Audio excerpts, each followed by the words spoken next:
This is Algebra 1, 8.5, Part 2. We're going to talk about factoring by grouping. You factor by grouping when you have 4 more terms.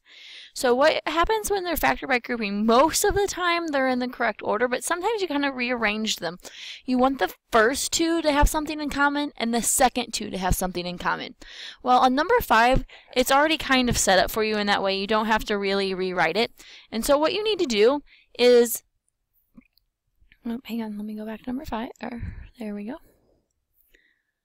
You have to group the first 2 and the second 2. So you just ask yourself, what do the first 2 terms have in common? And so in this one, it's a 4 and an R. And then you ask yourself, what times 4R gives you 4QR? And so that's Q.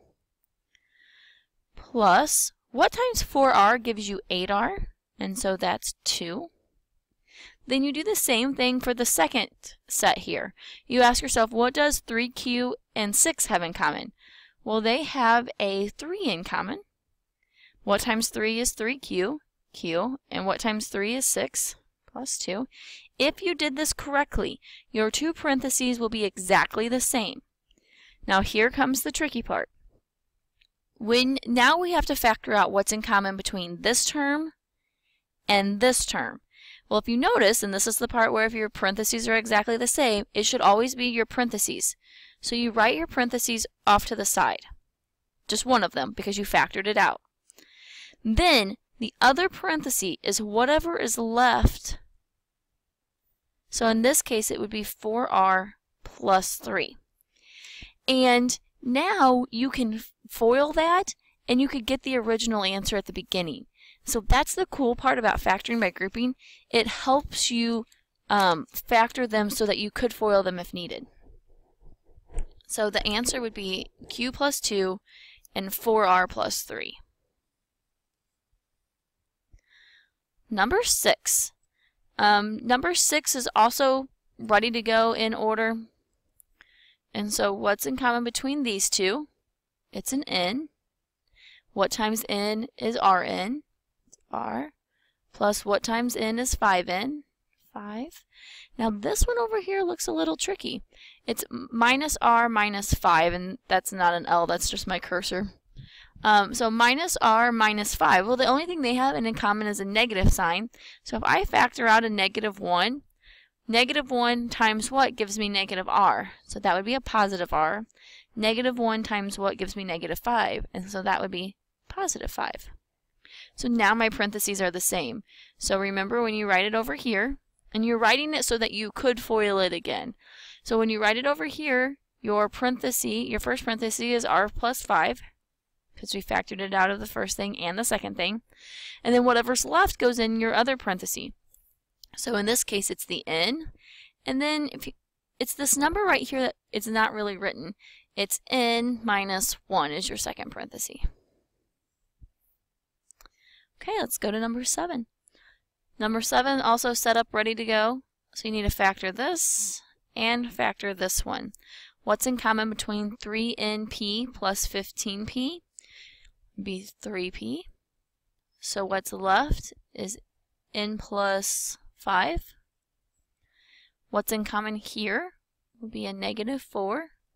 So what's left is N plus 5, because -4 times positive 5 is -20.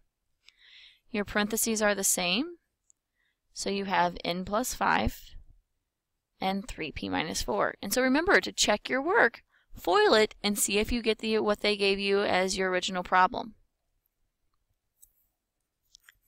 Okay, so on number 8, let's go ahead and work this one, and then we'll talk about the difference of it. So on this one, if you factor this part, you have 2m, what's in common. And so what would 2m multiply by to give you 2mk? And so that's k. What times 2m is -12m? And that's -6. Now in this one, you have to ask yourself, what's in common between 42 and 7k? So it would be a 7, and I'm not putting my sign here on purpose, because what times 7 is 42? Well, that would be 6. But in this parenthesis over here, they have -6. So I'm going to want a -6, so I'm really going to factor out a -7. So now, what times -7 gives me positive 42? -6. what times negative 7 gives me negative 7k. That'd be plus k. So these two parentheses, however, they don't look the same, they are the same. Because my commutative property could have me switch that around. So my two parentheses are k minus 6 and 2m minus 7.